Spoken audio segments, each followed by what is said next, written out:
According to the World Population Review, in Texas, 20.4 girls out of 1,000 will give birth while still being teenagers. This is huge for Texas because it places Texas in the list of states with high teen birth rates and teen pregnancies, but it's also huge for the Rio Grande Valley because unfortunately the RGB does influence these numbers quite a lot. During my research process, I encountered many good resources, one of them being an article written by Flores from the Texas A&M University and other information simply coming from the US government. But it all gave me an insight as to why teen pregnancy is an issue in Texas and in the RGV. Most of my researches came down to the conclusion that the origin of the problem is because teenagers are not being taught properly about sex. That is why I propose that sex education should be required in middle school and in high school. The first part of the problem is the fact that Texas has really high teen pregnancy rates compared to other states. As world as the World Population Review shares, 20.4 girls out of 1,000 will give birth while still being teenagers, which is extremely high when you compare it to other states. In addition, the Texas Tribune states that in Texas, teenagers that have given birth once are likely to give birth again.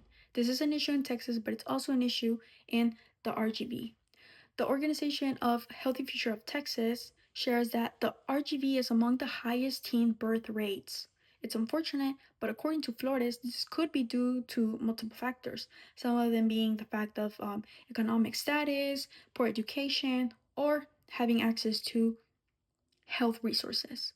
This does indicate that the teenagers in the RGB are not receiving the proper education that they need. As an example, there is the case of Janely Villegas, which she didn't know anything about sex, she didn't know anything about how to prevent pregnancies, and the little bit that she did know was because of a show that came out on TV.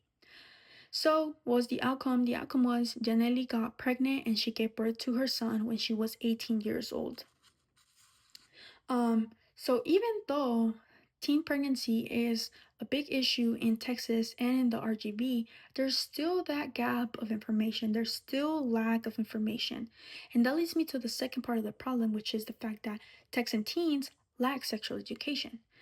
This could be due to the fact that Texas does not require sex education to be taught in school, or NPR reports that in Texas, schools tend to lean towards abstinence only programs, right? In addition to that, Texas Tribune states that back in 2012, a research was done, and California, a state that does require sex education, saw a drop of teen pregnancies by 74%. In comparison, Texas, that does not require sex education, only saw a drop of 56%. Also, a meta-analysis by Kim found that not only does sex education reduce teen pregnancies, but also it can delay sexual activity in some individuals. So, by improving sex education in Texas, the RGB would help reduce teen pregnancy rates as students become informed. If sex education is incorporated in schools and students learn about real life situations, they learn about the consequences of having sex, they learn about birth control, and they learn about how to prevent pregnancy. So the solution can be done. It's totally doable, and some schools already offer health classes. So I don't see what's wrong with incorporating a sex ed class. Plus, it would be age appropriate for middle schoolers and high schoolers. So, in conclusion, the problem is that teenage pregnancy remains an issue in Texas and in the RGB, and this could be due to the lack of sexual education. But for the solution, I encourage you to support offering sexual education in middle schools and in high schools, because if it has worked for other states, then it's going to work for Texas, right? And we want to help teenagers. We want to help the community. So I've always said that knowledge is power.